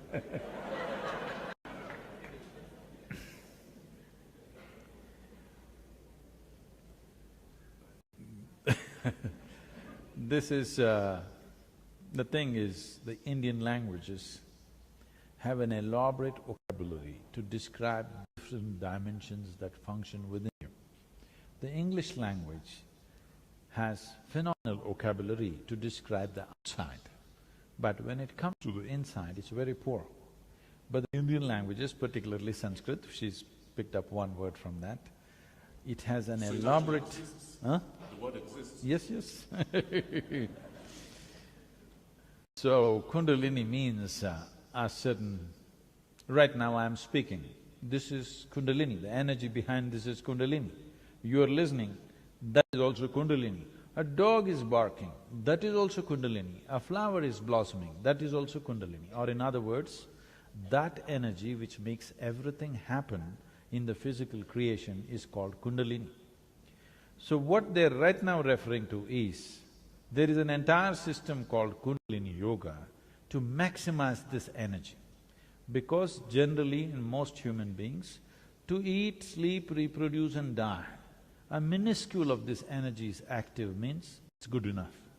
If you raise this energy, then what is happening is, in the composition of elements, you're trying to change the fundamental composition of how you're made. That is, you're trying to increase what is called as akash. This means your perception will enhance, because only what you perceive you know, rest is just imagination. Right now, our modern education systems have surrendered to information. After some time, you will see, information means nothing, because you seem to know everything but you don't know anything. Right now, we know about health, but they tell me the world's food industry is $7.6 trillion.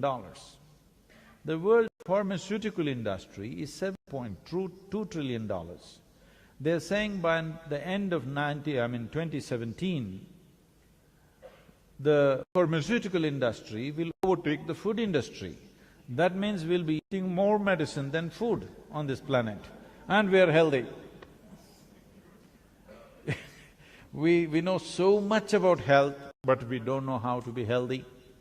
Like this, because information only gives you a sense of knowing something, but you cannot really make it happen in life that way.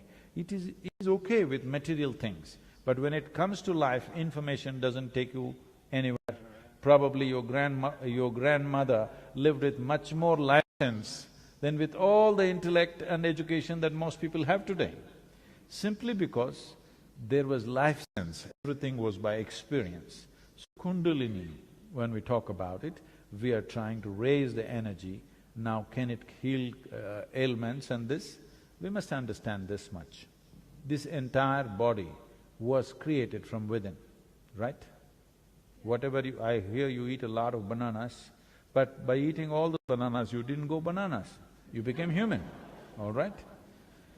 So, whatever you eat, there is something inside which is capable of manufacturing this body. When the very source of manufacturing this body is within you, if there is a repair job to be done, is it best to go to the manufacturer or to the local tinker? If you have excess with the manufacturer, you would go to the manufacturer. If you've lost excess, you will go to the local tinker. I saw they're building a huge Toyota showroom and a repair shop. So if you have excess, you will go to the Toyota showroom when you have a Toyota. Otherwise, you will go to the local guy who fixes everything with a hammer.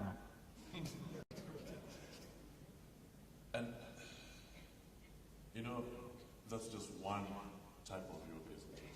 How many types of yoga exist, and how do I know which one is right? On a certain day, 4 people were walking in the forest. One of them was a karma yogi, another was a gnana yogi, another was a bhakti yogi, another was a kriya yogi. What this means is, if you employ your body or physical action to reach your ultimate nature, we call this karma yoga, yoga of action. If you employ your intelligence to do the same, we call this gnana yoga, yoga of intelligence. If you employ your emotion to do this, we call this bhakti yoga, yoga of devotion or emotion. If you employ your energies to do that, we call this kriya yoga, yoga of transforming energies.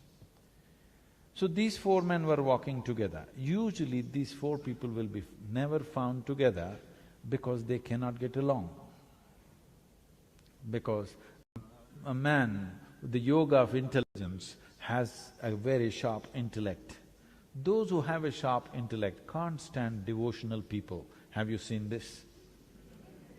Yes or no? They can't stand devotional people who are doing Ram all the time. They cannot stand them. Andrew Munda is one of them. Andrew. He can't stand emotional people. Yes, he is for Gnana Yoga candidate. So these are the only 4 types of yoga you can do, because these are the only 4 instruments you have on your hands. So these four people were walking, suddenly a thunderstorm broke loose. And they started running looking for shelter. The bhakti yogi, the man of devotion, said, in this direction there's an ancient temple, let's go there. Well, they trust him with the geography of temples, so they ran there. There's an ancient temple where the walls have all collapsed, just 4 columns and a roof, and there's a deity in the center. They all rushed into the temple, not because of their love for God, simply escaping the storm. Then the storm became very severe, started lashing from every direction. There was no other place. So they came closer and closer. Then they just hugged the deity and sat down, all 4 of them, just to escape the rain, not because they love God. And suddenly God appeared. In all their minds, the same question, why now? We did so many things, you did not come. Now when we're just escaping the rain, you turn up, why now? So God said, at last you 4 idiots got together. I've been waiting for this for a long time. So, yoga, you are not just body, just mind, just energy, just emotion, you are a combination of these things. Unless they come together in the right way, there is no yoga for you. So, you are one kind of combination, somebody else is another kind of combination. Accordingly, it has to be mixed. That is why a live guru is important, because he mixed the right concoction for you. Thank you very much. Let's go to the back of the room, please. Yeah. Whoever gets the microphone first. You must take the microphone, please. The very back of the room, yes. Yes. Hello? Hi, I had a quick question about faith traditions. I'm actually a former graduate student in religious studies, and one of the biggest challenges I have is this dichotomy that exists in religious faith, especially fervent religious faith in religions that are, or rather in people who choose to believe in their religion in a certain way. And what I mean by that is there is great beauty when you go to particular countries and you go to a mosque, and there's incredible adherence to faith that can be inspiring. And you can see that in all traditions across all countries. But often that faith is coupled with negative attitudes, homophobia, Islamophobia, fear of the other. And my question for you is, how do we see the beauty in religious faith while also avoiding some of the problematic things that happens within dogmatic belief? That's a really tough one. No, it's very simple. Yeah. See, the thing is just this. Right now I'm going to… this is just an experiment. Is it okay? Can I experiment with you? This is just a simple experiment. How many of you believe in God? All such people raise your hand. Okay, that's good. How many of you believe you have 2 hands? All such people raise 1 hand. How many of you believe you have 2 hands? Okay. Do you believe you have 2 hands, or do you know you have 2 hands? Huh? You know you have 2 hands, isn't it? If somebody starts an argument with you and tries to prove to you you have no 2 hands, and suppose the argument becomes too overwhelming, and he's about to prove to you that you have no hands, one slap in the face, he will know that you got hands. So with hands you know, with God you believe. I'm not trying to take it somewhere else. I just want you to understand, belief essentially comes still because humanity has not become sincere enough to come to this, what I know, what I do not know, I do not know. Yes? Everything that you do not know, you must believe, because belief gives you confidence. This is the biggest disaster on the planet, confidence without clarity. What you need is clarity about life, not confidence. If you cannot see, right now I want to walk through you, all right? But my vision is not clear. But I'm a very confident man. I'm going to walk through you, but I can't see properly. Am I a disaster or no? If I can't see properly, I must at least go gently. I cannot see properly, please help me through this. If you do not have clarity, at least you must have hesitation about what you're doing. You have no clarity but you have confidence is a disaster. Humanity has suffered immensely for this. Maximum amount of bloodshed, maximum amount of hatred, things have happened like this. I want you to know this. People may be projecting it this way, that the fight in the world is between good and bad. Like you also tried to describe this good part, this bad part. The fight is not between good and evil. The fight is always between one man's belief and another man's belief. Why is it? Why is it we cannot come to a place that we can admit what I do not know as I do not know? What is the problem? You will have a much more sincere, straighter world. Once you realize I do not know, the longing to know, the seeking to know cannot be put down. It is the nature of human intelligence. If you do not know something, you will want to know it. Now we're talking about… see, you're not talking about God, you're not talking about heaven. You're always talking about the nature of your existence, isn't it? Who the hell are you? How did you happen? This is the question. Because you have no answers, you're inventing all kinds of things and believing it. It may give you confidence, it may bring you together with people, you may sing, you may dance, but you will also fight because it is invariably bound to happen. For the last 2,000–3,000 years, you have seen how many wars have happened. Because you believe one thing, somebody believes something else. I think it's time humanity matures into this level of sincerity. What I know, I know. What I do not know, I do not know. I want you to realize the immensity of I do not know. If you see I do not know, the longing to know, the seeking to know, and the possibility of knowing becomes a reality. Otherwise you just believe something. Can I tell them a small joke, Alan? Yeah. Because this is serious stuff, you know. A small joke. Small joke. There were two young boys, very energetic. When young boys are very energetic, they're in constant trouble. And they are. The parents are very embarrassed because the entire community is discussing their children. But you know how to produce them, but you don't know how to fix them, isn't it? So not knowing what to do, they decided to take them to the local parish priest. Because together they're very strong, they decided to take them separately. So they took the younger boy first, made him sit down in the priest's office, and the parents left. The priest walked in with his long robes, and he walked up and down. You know, it needs some drama, otherwise these things don't work. So he walked up and down with a grave face. The boy sat there and did the ping-pong act, looking at the priest. And the priest worked up a strategy. If I remind this boy that God is within him, all his mischief will go. This is always the problem. People who have never raised children, they have fantastic ideas. Those who have raised children, they know none of your goddamn ideas will work. If you have the commitment, if you have the love and commitment, you can wait out the problems. But you don't know how to fix the problems of your children, isn't it? So anyway, he came up with this strategy, and suddenly in mid-stride he stopped, and with a booming voice he asked, "Where is God?" The boy looked bewildered.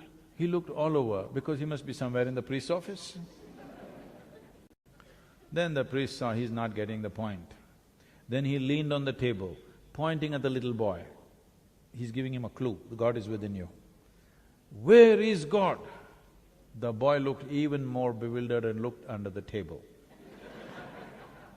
Then the priest saw he's not getting it. So he walked around, came close to the boy, tapping on the little boy's chest. He's giving a clear clue where God is.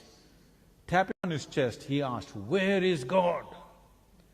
The boy got up and bolted out of the room. He ran to the place where the elder brother was and he said, "We're in real trouble." The elder brother asked, "Why? What happened?" He said, "They have lost their God and they think we did it."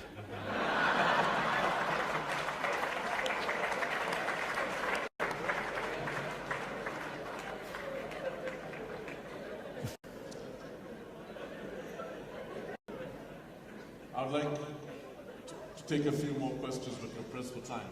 So I'm going to try to wind up this conversation. There's so many hands still going up. I'm not sure what we'll do about that, but very many hands going up. How much more time do I have? 5 minutes. Okay, we shall find a way of addressing all those questions at some point, but Sadhguru, let's just wind down our conversation. I've always wanted to ask you, what's with the beard? Where did that come from? I'm sorry? What's with the beard? You're trying, I can see. I thought everybody knew about this. This is something that grows on every man. Those who removed it, you must ask them, why did you remove it? Why are you asking me? I did nothing about it.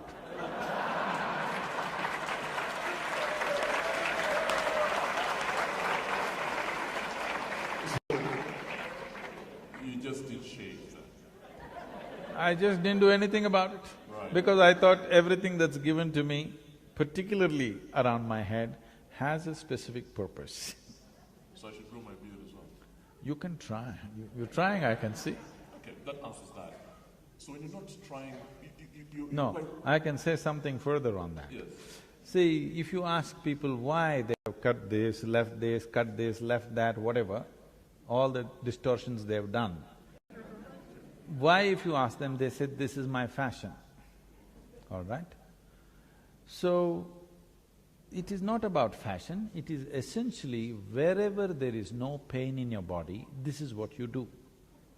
Suppose there was no pain in your nose, I'm sure in the name of fashion you would have stripped it in many different ways. Suppose there was no pain in your entire body, I'm sure in the name of fashion you would pull out your intestines and swing it. If there was no pain, you think people wouldn't do it? They would do all kinds of things. Or in other words, right now, for most human beings, it is not their sense which is preserving them, it is their pain which is preserving them, which is not a good way to live. That's interesting. And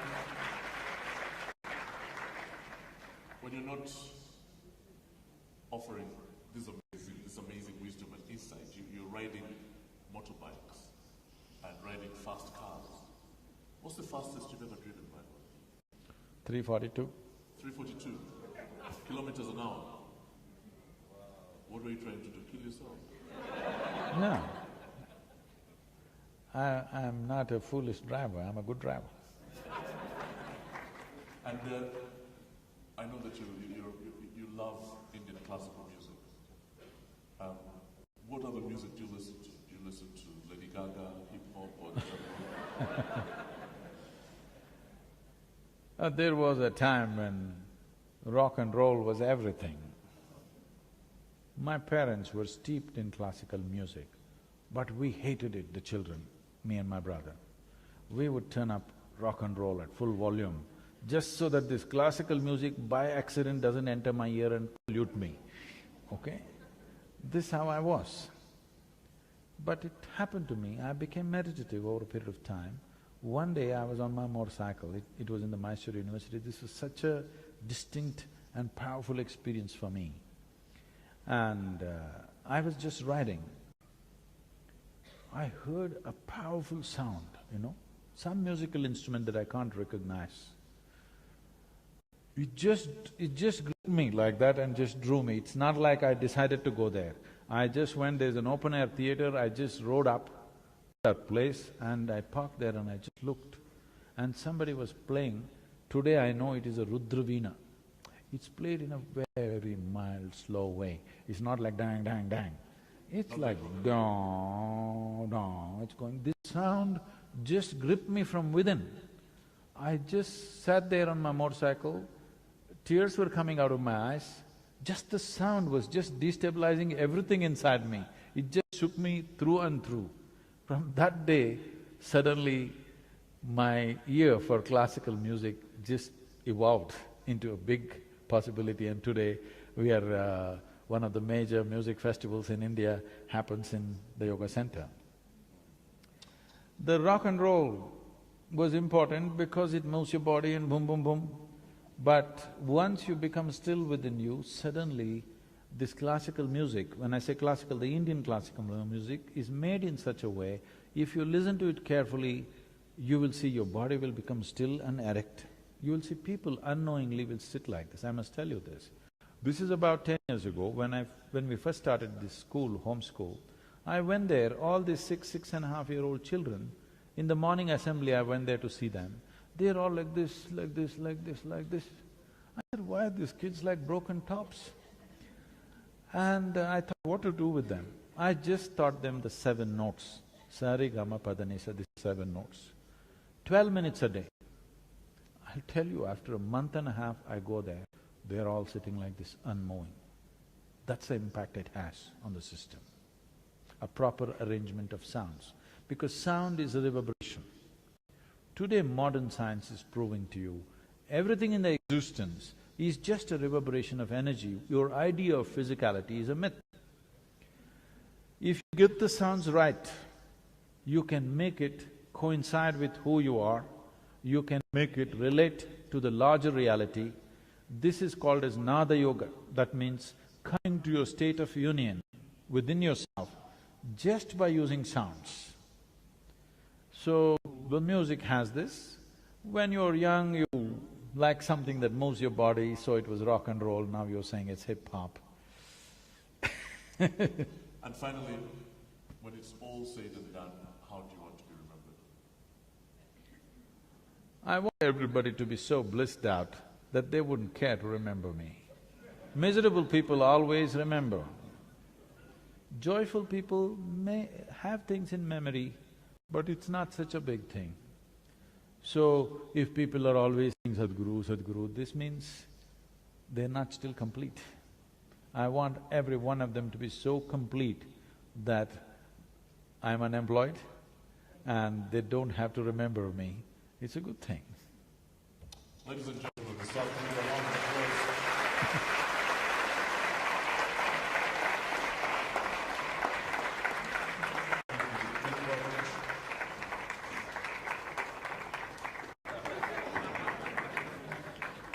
And I've got to say thank you very much for being such an amazing audience. And apologies to the people whose questions I couldn't take today.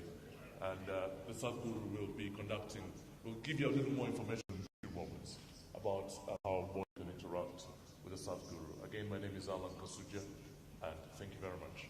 Thank you.